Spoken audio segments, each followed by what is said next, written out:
Hey, it is your buddy, Peace and Harmony, with you here today.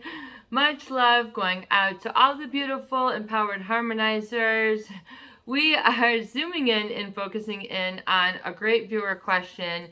That is, they are dealing with narcissistic, what I would term unrealistic expectations. This is a classic presentation of a narcissistic pattern with someone who, overtly or covertly displays narcissism, um, and in other words, just unrealistic, meaning unattainable. Literally, as if you're not even in the class, you're not even on the team, you're not even of the ilk, the gender, the stature, the one in the know. They want to sort of get divisiveness. So in order to create triangulation and sort of keep plates spinning in the air, oftentimes you will then see, along with unrealistic expectations, comes along triangulation, where they then elevate and present, the peach of the farm, the roar of the den, the lion of the den, or whatever. Just in other words, speaking favorably about someone who has comparatively of such manner, or comparison. So there's usually generally that triangulation that you're going to see. Why is that? It creates a wonderful pressure. It creates a wonderful game. For the for the narcissist, it keeps an interesting pattern going for them that I feel amuses them. But see, they oftentimes then feel an I always say a pressure to be an entertainer versus just being real, authentic. Hey, how are you? Come as you are. These are the people who really, they want to be distinguished, and that's a great thing. Very competitive, very competitive, but with that comes a malignant, sort of pathological narcissism, where they sort of make their footstep a little bit too big. They then want, they'll sort of say, they might say, they're comparing plans to go out with someone else who's just got this and this going on at the expo, or at the show, or something else is getting married, or something is going to sort of steal a thunder, or yank the rug out from wherever you're standing. In other words, it's just unattainable. So they like to keep sort of a sense of exclusivity, I would say, amongst them, as if they have, they're a gate keeper to this sort of emotional igloo of people who, want to, and God love them for who they are. They can be who they are. Oftentimes these people are very driven and accomplished incredible feats. You go, oh my God, how did they ever, create this? And some people with hard work, some people with ingenuity, but some people then take it and exploit it. Some people take it and you don't hear about these people in the news. They're not out there trying to advertise, some sort of superficial aspect. There isn't sort of that depth of character. But who's the judge? Who's the judge? You can have whatever taste of companionship that you seek or want. But the unrealistic expectations and triangulation is a really difficult, I would say, pattern of self-reflection that those people who have been in relationship with these types of people also, I would say, tend to exhibit the same self-annihilation, self-defeating, sort of always, what is the next thing I have to do? They're always running 1,000 miles a minute. To them, it's the New York minute. It's just right where they should be. They're not missing a thing. I mean, these people, really go and to do great things, but they're the kind of like go big or get out of the way, and they will treat, even though you're not small or insignificant, they sort of treat you as if you're almost invisible. There's a certain lack of recognition which is hurtful to others, and it doesn't have to be more complex than that. But the problem is that the narcissist has to keep, elevating or egging on that level of exclusivity. You might then get into one step of relationship with them, and let's say it's someone who you really want to get married to, or you're dating, or you're a fiance, or maybe you're married, and there's just sort of, they're doing all these other things, and you're worried it's going on without you. They're talking about building a pond out back, and you're not going to see them for the next 8 years. Next thing you know, you've got a miniature golf set right on your lawn. You're like, I didn't know we were doing this. Really strange. So what can you do? What can you do? Realize that you don't have to always try to stretch to accommodate and adjust to or feel beset by unrealistic expectations. Realize that these could have been programmed in for you, and at your own personal level, sort of where you fit and where you want to be and where you want to go in a realistic manner. Which oftentimes people don't go after their dreams or go after their life because it seemed it's just too insignificant. Why go? Why toil? They have all these, and why not just just not live it? So the bucket never comes out for the bucket list. The pen never comes out. The imagination, the joy never gets ignited. So, and then people can, if you find that, it can tend to get worse. It's like a depression rolling asunder. So it's nice to have a balance and to be able to navigate that. And like, how do you conserve and save energy is really important, because after the unrealistic expectations, that really besets a lot of stressful, powered life, where you're moving too fast, jet set life, or trying to impress.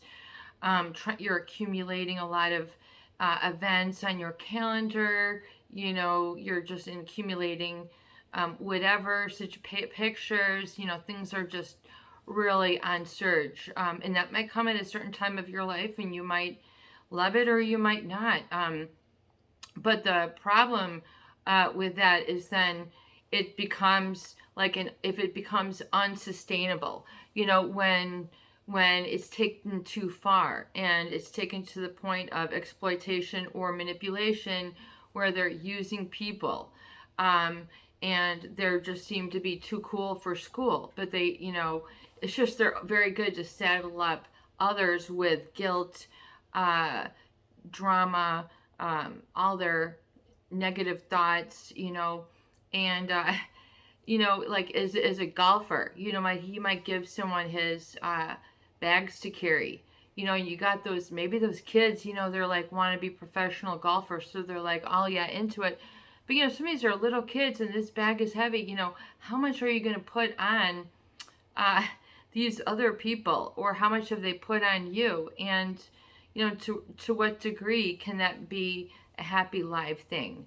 And so the problem with the scenario of certain types of systems or households or families, you find in the circuitry, like for example, if someone is an alcoholic and there's dysfunction, in other words, there's a lot of yelling, rage, temper, things are firing off at the minute, and then people are like walking on eggshells, meaning they're really just walking, they're wondering what's going to go off next. So in other words, they're just sort of towering,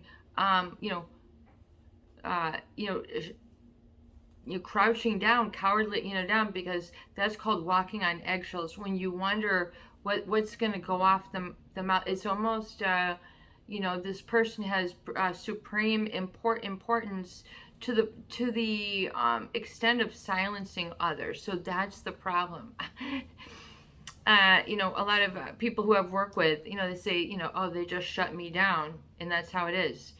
You know, well, there's got to be some navigation. There have some mediation that sort of inappropriate amount of anger will then ricochet off on someone else. There's going to be then an inappropriate amount of something else for that person. It's just like it's just the energy just seems to have an equal amount of sort of combustion, or it's just how those people in their power positions are. They're not your middle of the road people. These are the people who walk fast, have people to meet, do things, and that's all well and good. But what happens if it's in a system where they're, in order for them to expand their footprint, the only game in town is making you look bad? So in other words, I'm sorry, but my pinky toe has to walk all over you, and it's all about me, and get out of the way. These are the people who, your siblings who try to get you in trouble and route you to your parents, who so and so did this and this, and then the mother's like, come on, stop getting into that tattle business. The people who are trying to tattletale, create, and then the narcissist will create systems of people that they will use as sort of like a defense mechanism then to congregate and then sort of fire off emotional missiles at you whenever, so they can like stack it up. And these are the people who keep track of, things. So, these, they're not, they want to let you know who's in control. I mean, you haven't even done anything to deserve this. There's nothing that you've done, to be treated as if you're, as if you're stupid, or it's a demeaning. I guess it's just a demeaning way that they can be, and but as normal. And so for a lot of people, then, if they are in a workplace, a family, a marriage, a family system, then there's this with the shaming going on. The bully is just the same thing, pushing around their weight in the playground. It's like the kid who comes to school, and everybody else is walking, and here comes this kid with a convertible. And then, he's got 6 kids in the back, and where do you want to be? They're going to get the ice cream quicker or whatever, So there are these people who want to, flash and try to get you to like bite the understand. Oh, you've got to bite for the flash also. So a lot of people then assume that they have to counteract that to, it's like in a flip second, be popular, be in, be loved, save your butt, prevent yourself from falling off. It's that level of fear. So these are they know what they are doing. It's pre-calculated, premeditated. For when you get to the narcissist, the malignant, and then even more so, the unrealistic. Well, they don't really have expectations in psychopathy. They just sort of they can have a whole different dream for you that doesn't exist, and then they're gone, poof. I mean, and they have no remorse, no guilt. I mean, they just don't change at all. I mean, you won't see a tear, you won't see heavy breathing.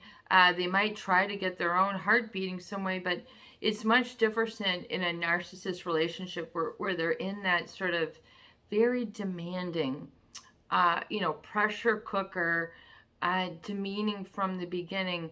Like, I'm going to step on your toes to get something done for me.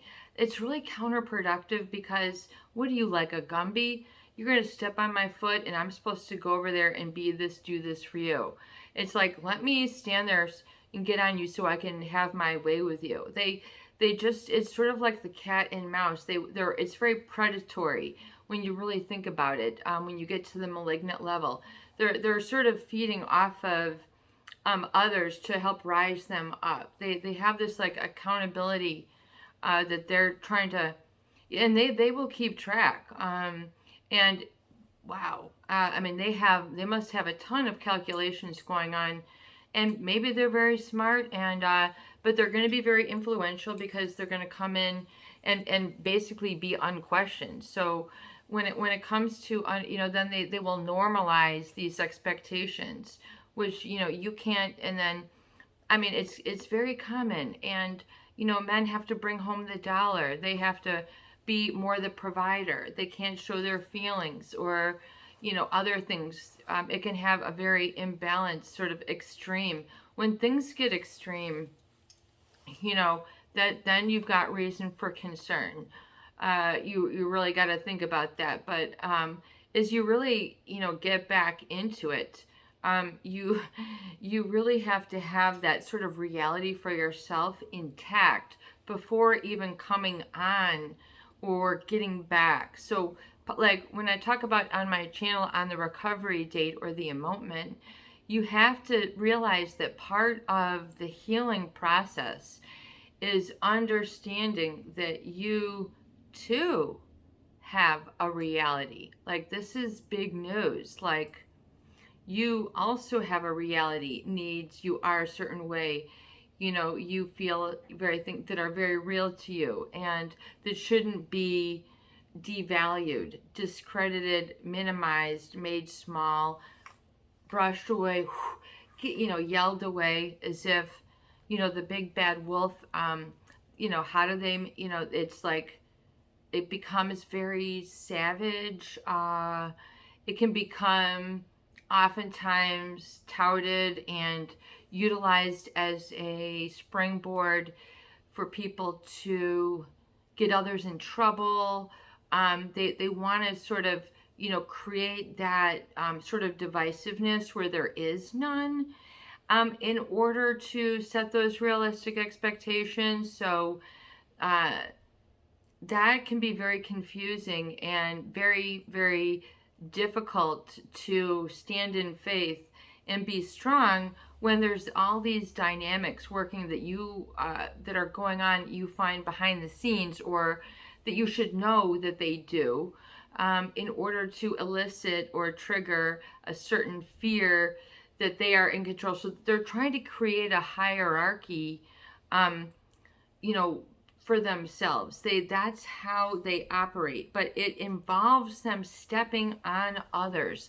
Not everybody who achieves something has to be and act like a wild, savage animal that they, can just drive over people, flash whatever they have, and this makes them golden and demanding, and that they should have their needs met, and they're just gonna basically treat you like silly putty, which that is not fair. That is not fair, and they'll use it oftentimes as a mechanism to threaten you, your longevity, your income, and to create sort of a position of worry for you.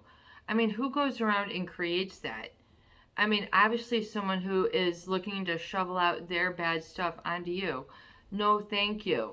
There, go ahead. There's a dump wherever you want to find it, but yes, sir. And then, you just have to realize that there's got to be a boundary for that person. It doesn't mean that they just swallow you up like a boa constrictor and you're moving through their system like one big lump and you don't ever have a chance to have a reality. They want to have their reality be your reality. The whole thing now, get out of my lane. They want their reality to be yours. Like, they just want to assume like the whole stage is set for them to walk into, as if, people, they own the place even before they've walked in it. They have this, it's just how they are. Maybe they are very, as I always say, they could be very accomplished. Oftentimes these people are very accomplished. They don't have, it doesn't bother them to manipulate, exploit, or use others, or do whatever they have to do, strut their stuff to get where they want, to be. And they are not the quitters. So God love them. God let them go, but it doesn't mean that you have to be waffled out, trampled over, felt that you've got a wound that you have to constantly suture up on the day to day, and you've got this adrenaline going on because you don't want that bad boy to trigger up who God knows where when it's going to. A lot of people feel like it's a mysterious thing within them. They don't know how this thing heals. They don't know if it's healed for good. And, a lot of this comes to healing when you can realize and set your own reality, when you're allowed. But oftentimes, and that can be very frightful for people to come to that especially after it's been in a toxic, because it's too difficult for them to even see the new graphite to hit the paper. I mean, they have too much already kind of polluting or clouding their mind in order to really feel good, feel content, and feel like, oh, life is good. They, and so you can become like blind oftentimes in your own life. And people are just sort of, running from these shells, that are coming at them relentlessly. And so it keeps a high agitation, and like someone who works in an emergency room, who's like always on adrenaline, such and such just came up on the bay, such and such just come up on the bay, such and such 4-car accident up on Bay 12. They're always, it's just like that. It's always stuff is coming in at the bay. You know what I'm saying? You got an accident, 6 gunshot, Bay 16 on ambulance, and they're always like that. Can you imagine emergency room nurse? So that's, I don't know why they choose that. For them, it's like a dream job, but, it is all the time, adrenaline, and maybe they run very well on that. To be very cool under that pressure would indeed be a talent and a skill, for them. But for that agitation, for a lot of people, they would not like to find themselves to be constantly hit with that. Is like a test, a barrage, a test, take this, so it feels very testy. So you have to really back off from that and realize that those are the people who want their reality to be your reality, whether it be for politics, whether it be for anything, gossip, they're or whatever's upsetting them. They want their reality to be your reality. But the problem if it disputes or takes your free will, meaning like you don't have your reality, you don't know what that sensibility is and how to move about that, and that coming back to is like a reawakening. I think that's a common term now. But it's a very important thing to acknowledge and validate within yourself that you have a reality that is, you don't have to live in the Disney world if that's where they want to be, always, always, always, and for that consumption lifestyle, the decompress, if it's for you, if it's not for you, don't mind saying that, but do know what is for you. I am into this. I am into that. This is for me, and that's okay. Begin to develop more of that sort of inner spark, like good things coming together, like allowing yourself to feel it, even if it doesn't yet come to words. So allow the good feelings then to precede you in your reality. If I can give any advice, because it will help you to enlarge the sphere in place of your reality. If you can just be, you don't have to draw, you don't have to do whatever, whatever you want to, you make it personalized, yes, but realize that it's okay for you to have your own, and that others don't have to shame yours to the point where you're always beset with unrealistic expectations. Know what is realistic and be willing to say so. And then know what's realistic, and then where you want to grow. Know what is more, enticing for you, where you feel good and you feel a little bit of a drive, and you can go out on your limb or go out and have that command that you've dreamed of and said that, and say proudly, like it might come to you, this is enough. This is, this is enough, and to be okay with it.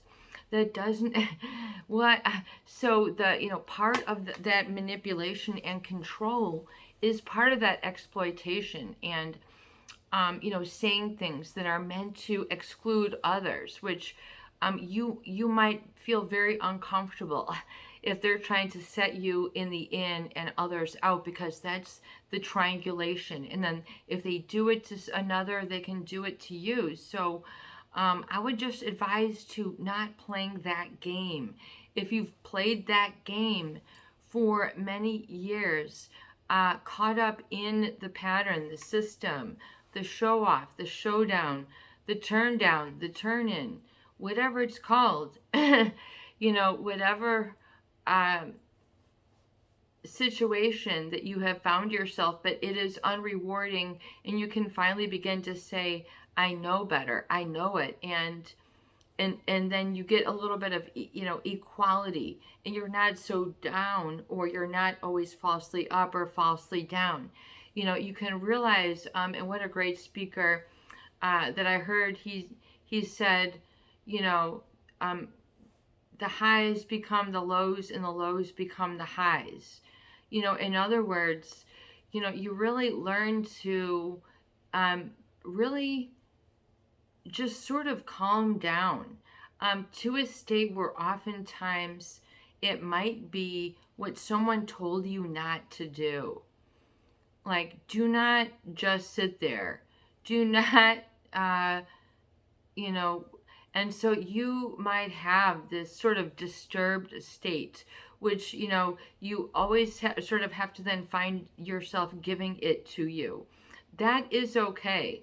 Continue to give yourself the rock. With your rock, your stability, your deep breath, your eyes, going as far as the eyes can see, your, expansiveness in growing in that sort of intangible, sacred area. If you want to expand it and stop playing in the saga, or some story that you feel was not written for you, then you can just say it's okay.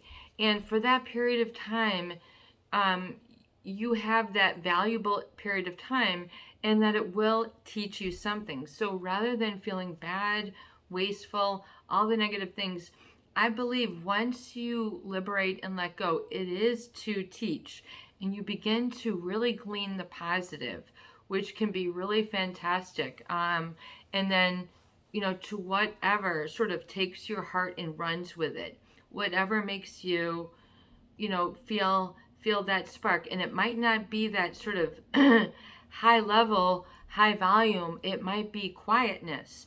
It might be soft volume. It might be slow-mo. It might be slow ride. Kenny Wayne Shepherd, great song. Kenny Wayne Shepherd, great guitarist. Talk about a great talent. You might, slow it down. Okay, when everything else is speeded up, why can't you do everything in a matter of 8 seconds? I mean, where are we going with this? But anyway, for yourself to understand, I think, and what can help is when you have a time to live, like what does Socrates say, the self-examined life. No other, or yeah, Socrates, only the self-examined life is worth living. So what does that mean? It means, having all your body. It means sort of having some energy here, energy here. It means having a lot of energy, okay? And what does that mean? How does that feel? What do you warm up to? What do you cool down to? And what have you been denying, and what have you been procrastinating? Number one is removing of obstacles that are keeping that energy from having just a good flow. So a knock of a knee, you're bumping your head, you can't walk, you're too tired, that is a clear indication that things are out of balance, or when you finally get tired of what you feel that your life is playing a game. Why are you playing a game? Uh, if your relationship is game playing, that's what some people want to do, unfortunately, and that's the sort of a part of the gaminess, the game playing of the narcissist, and that could let them have that way of life. I mean, God love them for it. Just be wary that they, when you feel that sort of that they're sort of upset, and they're just looking to unleash that upset on somebody. And so whoever happens to be in line that day, in queue, is going to get that remark, is going to get whatever. So they always say, like in the Four Agreements, don't take it personal. It's very difficult not to take it personal when it's aimed right at you. So, but realize that that's the narcissist tool. That's their defense mechanism. That's like if they're driving around an army vehicle and they're spraying out some sort of toxic, it's like toxicity of a negative, hurtful, you're sort of questioning you, sort, and out of line, like sort of making your boundary and saying, no, this is not your boundary. We're going to move your boundary over here. And then all of a sudden, have you ever had someone sort of get in your space and it's really creepy? You're like, who assumed that you're standing this close, especially after the pandemic? Some people they have no respect.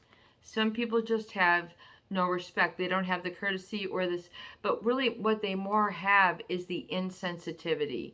Is they have when you're really getting to them, like, there's a coldness. Cold hands, warm heart.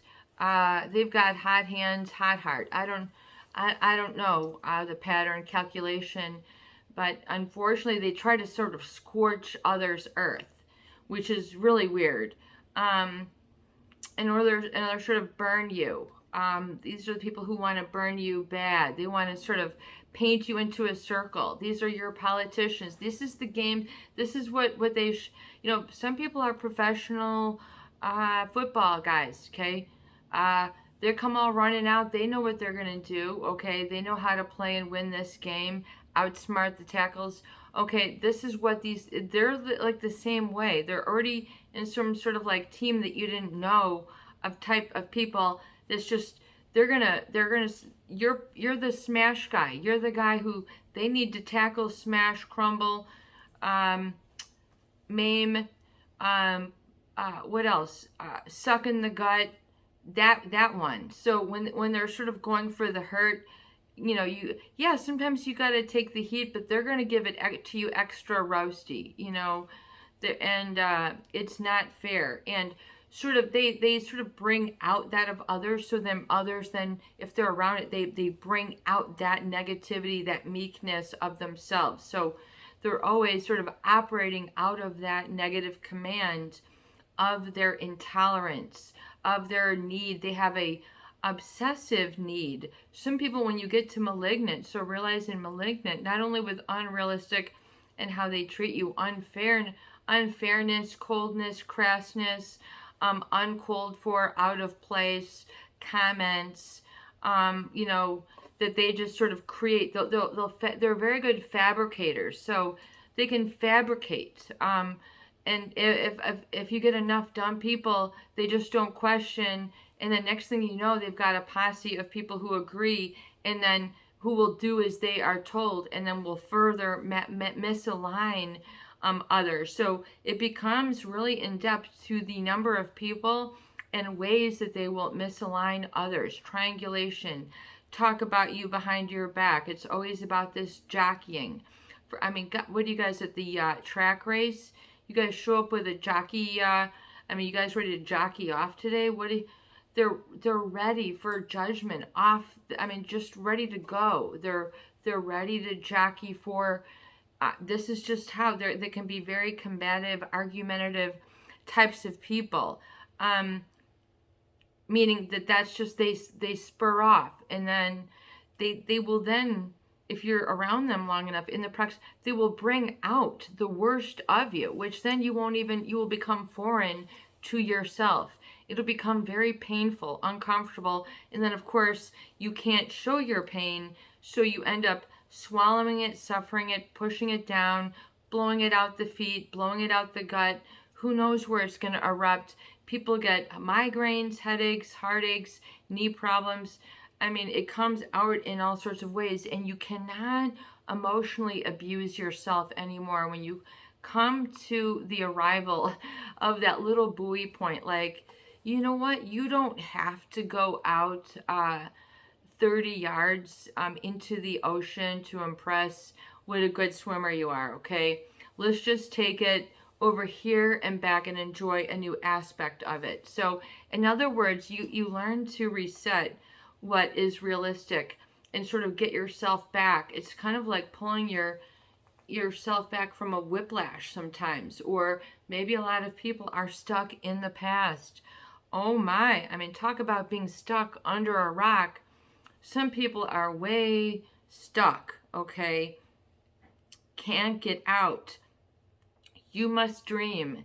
You must dream and have hope and desire and optimism and loyalty to self and loyalty to your reality and dreams. So in other words, make them happen.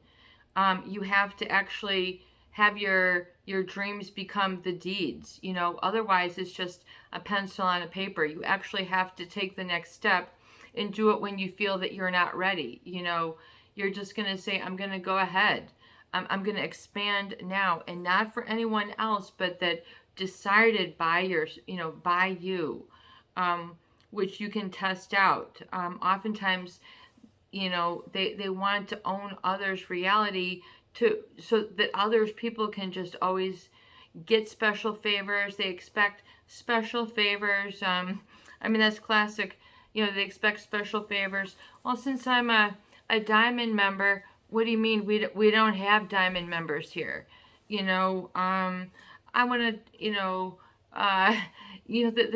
they want, it's like they're walking in golden shoes. I mean, as if you expect to just have the light bounce off them and say, oh my gosh, well, of course I know what to do and how to succumb and bow down or whatever they're expecting. But sometimes their expectations are for you to, dance, jump, twirl, how high, how often, how frequently, among other things that that you might not be comfortable with.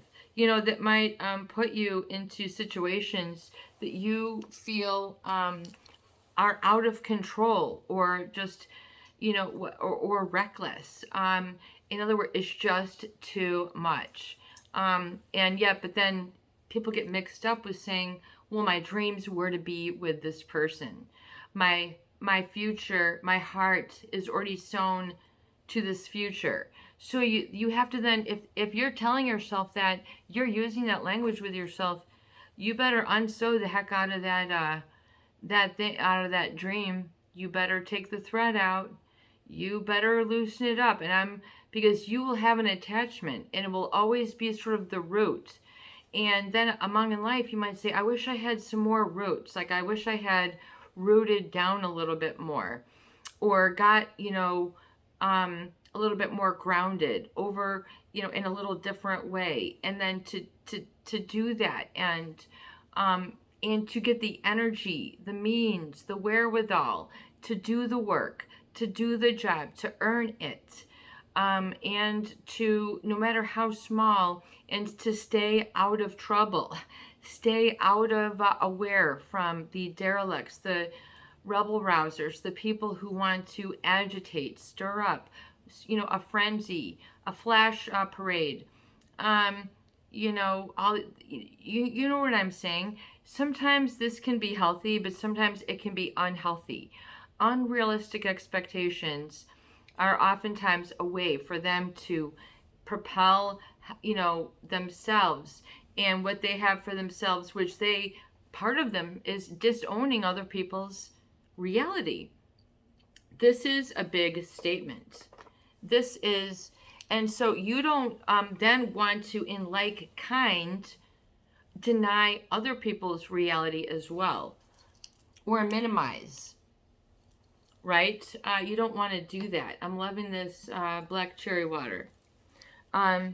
So you don't want to develop negative, at least, or maybe you don't want to develop these negative emotional habits that are created and perfected in these groups, which are stunning and wonderful to watch. You don't have to be part of it. It doesn't mean that you're a nobody just because you're saying no thank you, or that's not you. It doesn't make you any less than. And even if you consider this common sense, oftentimes it's not a common sense feeling, or a common enough feeling, or a normal enough, or lived from enough feeling from a lot of people who have been wounded and who are going through a sense of healing from this type of life that's always out of your reach. I mean, if you've fallen on your face, then you're trying hard enough. You know, these are the bosses. I remember somebody said, like, they're like, see, now I've bankrupted myself. It shows you how much I love this job, you know. And to a certain extent, like, that guy was right. Like, unless you really, really gave, unrealistic expectations, do this from 7 until 7. From here to, and basically, it was to mold you. And sometimes you do need to be molded, groomed, when you're growing into a profession, when you're going into a relationship. But there are certain unrealistic where they sort of get it into the point where people cannot function, and then they're so tired that all they can do is dysfunction. All they can do is perpetuate it. And even they say, oh my God, this is so bad. If you can, from that element, extract what I'm really missing or needing or loving is, and get that little statement, it can be as simple, man, I just want to barbecue some chicken in my shorts and have a yellow tuba party and whatever, or lay in my backyard grass and just play some tunes or listen to the wind. I mean, my gosh, how great. I was thinking yesterday, this is a typical peace and harmony statement, how wonderful and what a gift are the trees that grace this planet, because without them, we couldn't hear their leaves through the breeze.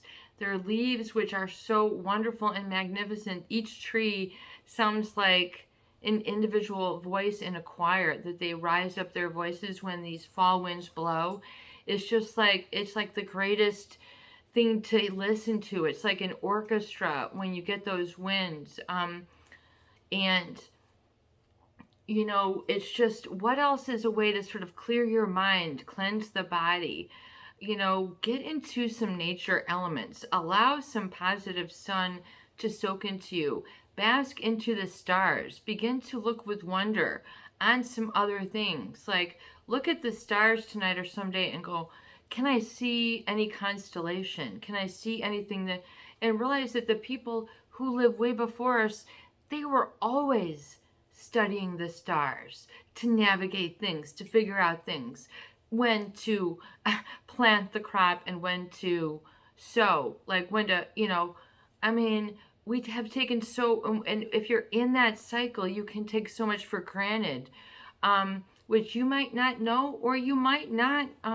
know, or you might not discover, but it's coming to realize that for this, even despite this, I'm not going to do like in return. I'm not going to have unrealistic expectations for myself and for others. And see how liberating that is. See how freeing that is when you're able to allot that. And then, because each is their own, and some have been allowed that for some time, some have not. And some of it is a mix of both, but what can be confusing for a lot of other people is that oftentimes in this, it doesn't show. This is a wound that isn't like a broken arm, and they go x-ray and they go, yep, peace and harmony, you got to cast that up. You're going to be 6 to 8 weeks. You're going to be desuit. It's not what you can, talk about, you can point to. It's this sort of, it's sort of in this enigmatic space. It's an energetic space, which we need to live. I feel perhaps our challenge is to give this to more dimension.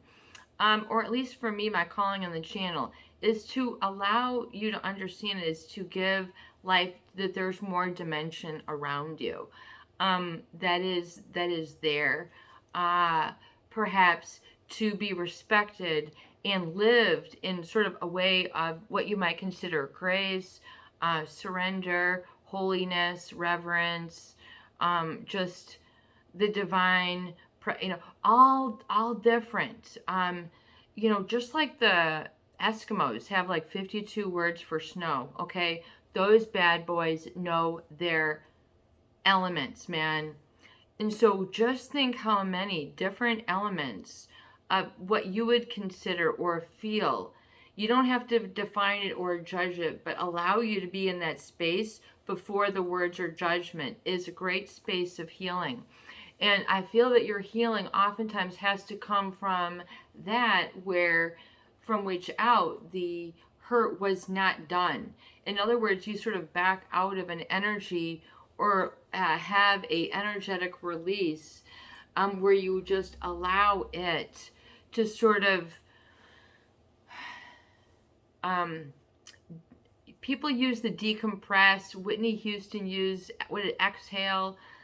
She can finally exhale or something. She's beautiful. One of the most incredible voice, Whitney Houston.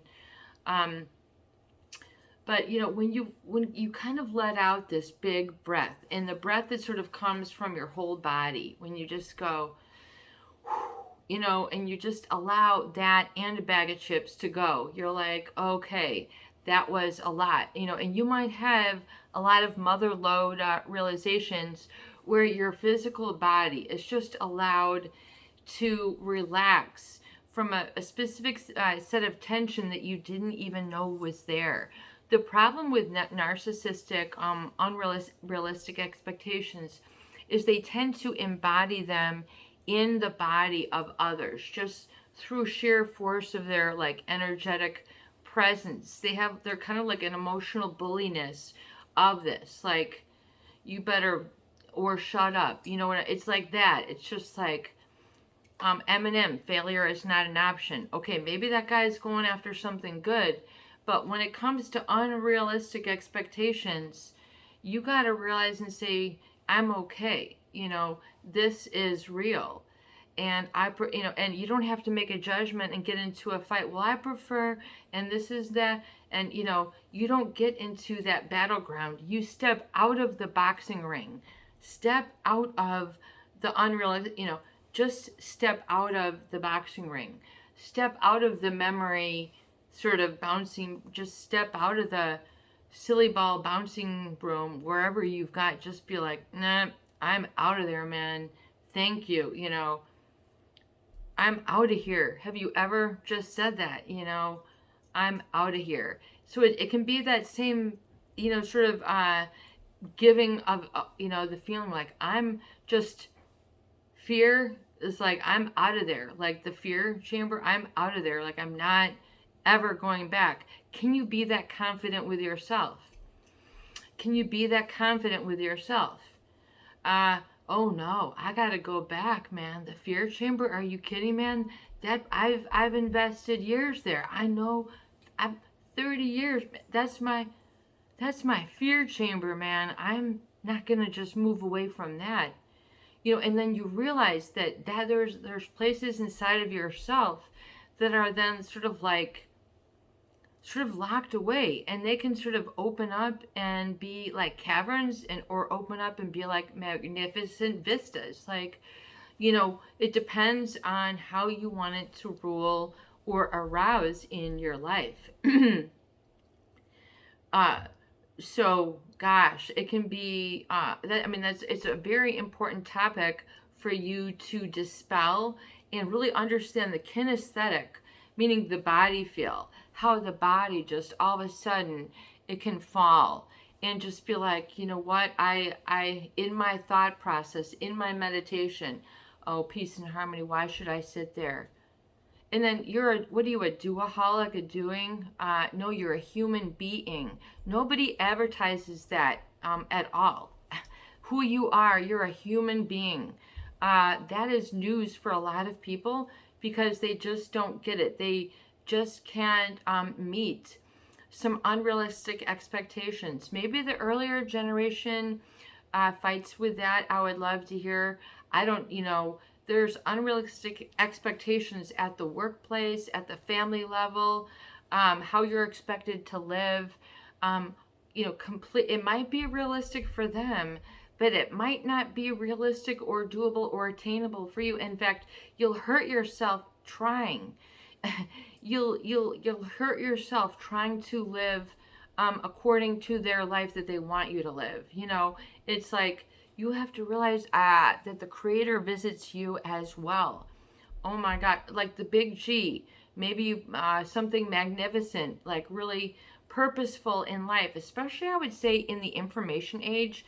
Anybody right now, okay, you guys, what is that, between the time frame of 1987 to 2012 is supposed to be like a really important, significant time. And now out of the come of that is supposed to be a lot of this, what we're seeing. Well, you guys, just think in our lifetime, you guys, you gals, you all, you empowered harmonizers, you beautiful guys, love you guys. Just think in our lifetime what we have been through.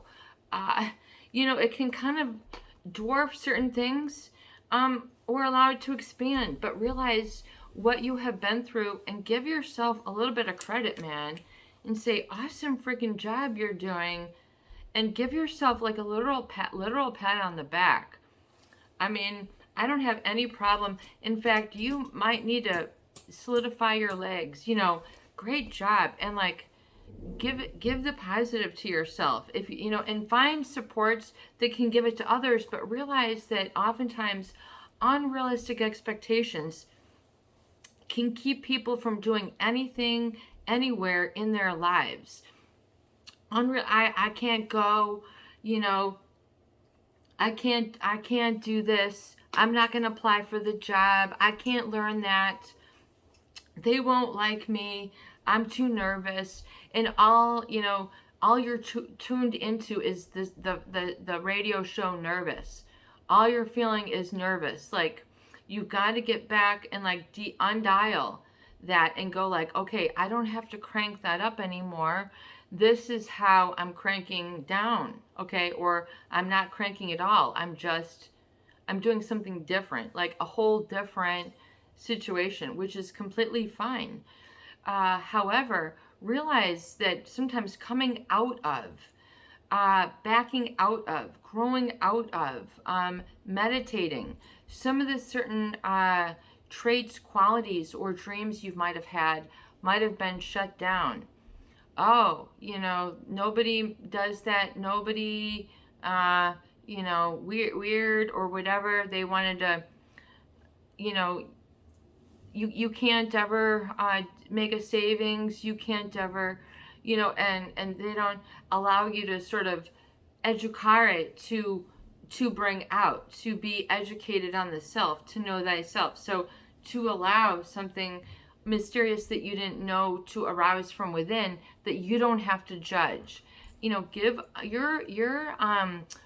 your emotement or your recovery date might be like, I'm just gonna not judge anything, just not judge. Oh, that's not, oh, that, and then just realize how much judgment you might or may not have going, and to what point can you tweezer in there and go like, man, how much extra of this do I need? Like, am I tuning in? And to what degree can I back off and take my eyes, my heart, physical body off? We talk about, moving your body to the side. If you, look, don't be exposing all the goods, your heart, and, too easily. Just, you know, realize at some point, you have to realize what you have can be known as the real deal, an awesome reality, a good life, like you're living the life. And this, living the dream. Yeah, what about like living the life? In other words, actually doing the do, actually going and, thriving from the inside out. It's something different. And you begin to then emanate in the way where I think one of the most profound gifts of someone's self-liberation and healing is to lose self-consciousness, to not be worried or conscious of the self. I think, for a lot of narcissists, they are very self-conscious or conscious of the self. They're always looking in the mirror. They're always checking out something that's got to be someplace, is something off. And they're always judging, and then you will be also these people will corrupt. They'll get others in the game, and then other people will continue to stay on. And then you go, oh, I want off this, man. I want anywhere but here. And then just being put is enough. Just the not doing is sometimes enough for you to heal. It's enough for you to heal. So to lose self-consciousness, because oftentimes the wounding of a narcissist when they're making, I feel like, unrealistic expectations, is it makes people, and it sort of takes away or robs them of their innocence, or creates a certain type of self-consciousness that then overrides and makes more important that state than anything else. So more important than learning, more important than having friends, more important, and then it causes like whatever sort of maladaptive attachment patterns, to get the sort of attachment that they needed, that they feel was a match for them. So there can be a problem in that the narcissist will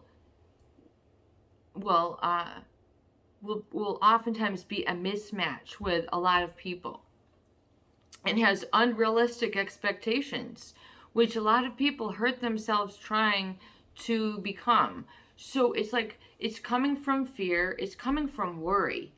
And you've heard of a worry wart. So in other words, someone who's just worried themselves and literally has created this problem. And there is such a thing. You can create these tumors from nerves. And then of course you've got the scary images of like, someone who's wicked, who has warts, they're constantly worrying on. So worry, realize that what is bestowed upon you as a result of unrealistic expectations? Worry. A worry is a big one. Worried all the time. I mean, that it creates, literally, it can be like a 24/7. You're not supposed to live that way. I don't think it's healthy. I think it leads to paranoia. I also think it leads to guilt. And I think it leads to isolation and sort of living behind closed doors, closed windows, sort of closing off from everything. People who worry a lot, but realize that oftentimes part of the woundedness is that need for self-protection. So to undo a lot of the worry, and to undo and say, okay, that wasn't part of my day at all. Like, that's something else. Like, that's on a totally different path. This path doesn't have that, So you have to realize what belongs as an emotional, energetic state to them. And to then, where's the violation? Usually in the unrealistic expectation, there's a an enmeshment of boundaries where they sort of will annihilate or try to make nil or null or void what you would consider boundaries. So in other words, your sense of being or your reality, meaning like you have just this area and that's your reality, or you can function and this is your reality. It's real, you can trust it. It doesn't make you freak out, worry all the. You have a sense of for you. Well, so they try to sort of really, with the worry chemical, it tries to really destroy or left little remaining from that, because worry then generates a lot of worried, sort of frantic behavior, erratic behavior, impulsive behavior when it really gets going. And, you know, especially now in the information age with the impulse, I mean, you know, to purchase things, to say something, it's becoming a lot. It's becoming really quite a bit. It's becoming a lot. So the gift, I would say, in healing is to return, and that might be part of your recovery gift, is the gift to lose self-consciousness, like to not worry that something isn't off, that something about you isn't off, something about your past, future, the zenith, the nadir, something, you know, any of that.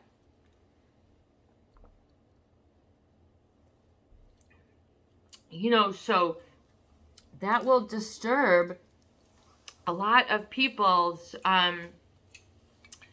it will disturb a lot of people's focus and attention, and the neurochemistry and the neurohormones that flood and work the body, and have sensitivity, awareness, and interaction.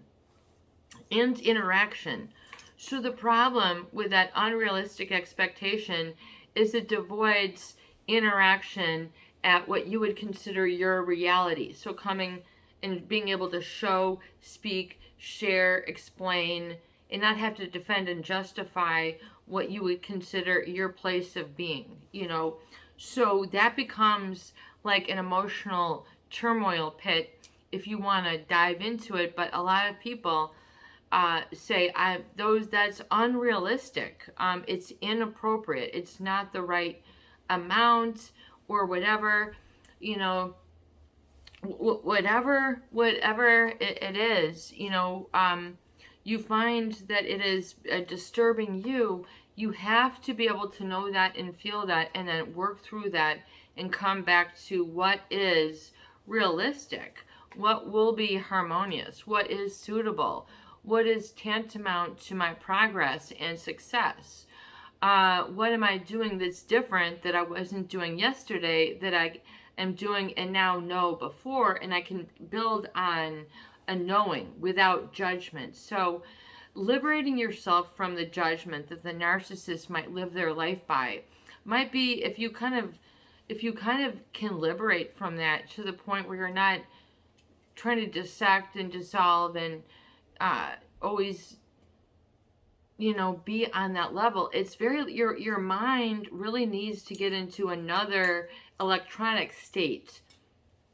And so the recovery dates can be a great opportunity for you to either, you know, to go on those and to use that as an opportunity to get into, that's the whole goal, is you get into another energetic state that you're coming from, that you might have meditated from.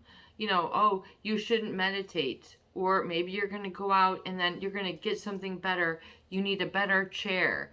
I'm going to do a better chair. You know, so you're doing something practical within reason that's life enhancing, that brings you joy rather than avoid, nothing, living, you know, like an ascetic, not ever doing anything. I mean, you don't want to live your life paralyzed or stuck. I mean, that's part of the, people give up. I won't even try. I won't even go for it. And then they have a defeatist attitude. So that's what you rise up from.